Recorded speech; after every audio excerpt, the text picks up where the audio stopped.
Okay guys, so ayan, we are done with my lakad. Nabisita ko na yung daughter ko. Shout out Ate Tia. So ngayon ay gabi na and uuwi na ako.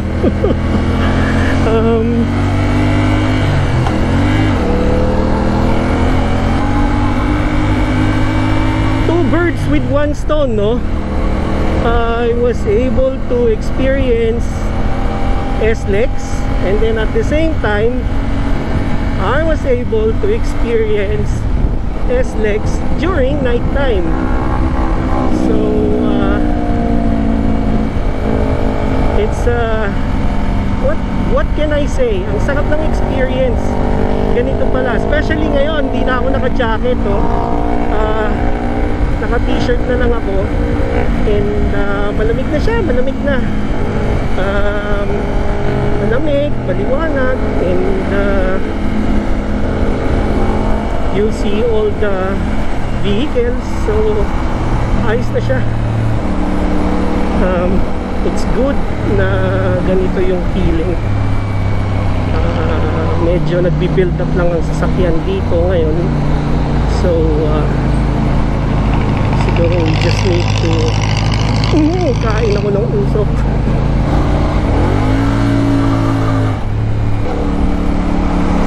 Pinakain ako ng usok ni Manong Jeep.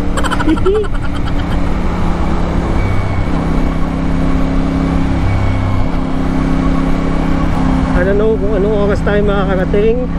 I have no ways. So kung ano lang yung the usual na dinadaanan namin, kasi from here pasok lang ako ng C5, and then from C5 Marcos Highway, tuloy-tuloy na yon sa Antipolo. Yun ang usual na daan ko. Medyo kumukulog-kulog dun na. Sana hindi ako abutin ng ulan.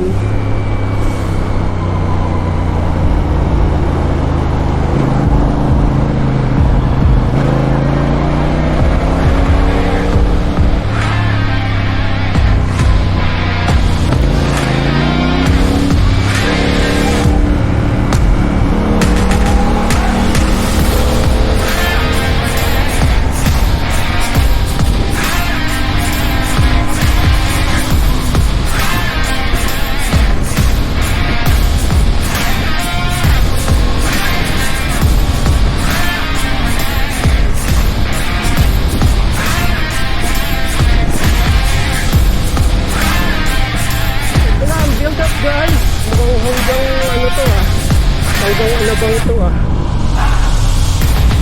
I think hanggang Alabang to.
Guys, siguro tatapusin na natin dito.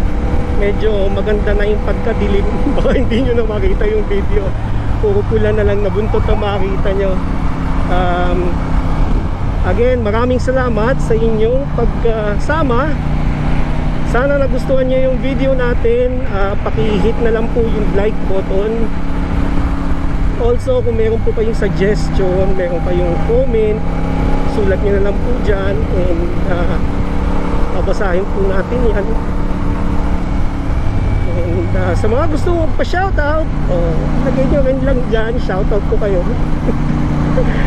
Also, kung bago po tayo sa channel natin, I would like to invite you to please subscribe po dito sa channel natin para lumaki yung community natin. At saka, i-hit nyo na ang bell notification. Ang talbog naman dito sa SLEX. Hit nyo na yung bell notification for more updates. Again, maraming salamat po guys. My name is Topi Manalo. Until next time, kita-kits po tayo.